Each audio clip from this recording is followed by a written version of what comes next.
Hey Harja, chun is atá sibh? Go mai. Aráis, inta mai. So is mis Marie agus be me gobar mar teagas scoir le vinú don rang sampla seo. Is as tíorchanal me dún an áil agus is munseir manscoil me. I'm a secondary school teacher up in Donegal, okay?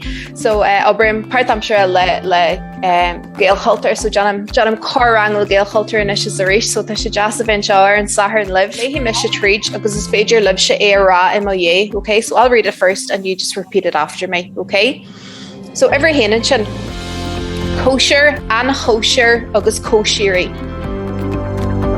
Kosher, unkosher, koshery in the Meánrang. Kosher ihe hauna. Kosher ihe hauna. Kosher nullig.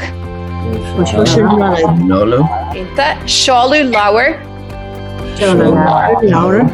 An shalu lauer. Agus seol clí lauer. Inta, so fecinn sibh an lagan bear leir an table there, so you can read away at the English there on the right hand side there. Now, in sail leihul agus in sail social that agus too much can play anywhere Sean, as we're going to discuss it. Agus to range abertí úsajacha and seo, okay? So in chéad cinnan sin. Now, a reached and canún se tá a phléin seo agam, so Jerem sa iriam galua armagin ach tasagam gnyartir iriam galua armagin freshen, so cabin kinna orin, that's okay. So iriam galua armagin.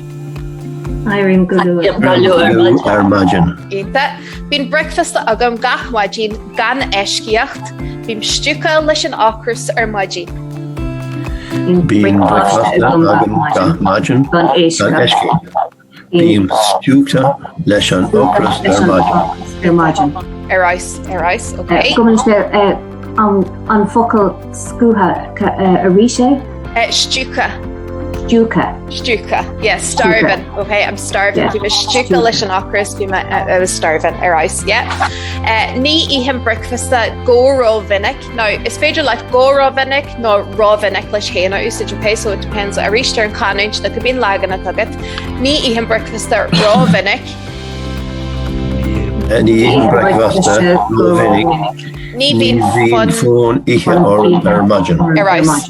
Gur mai sibh, inta mai.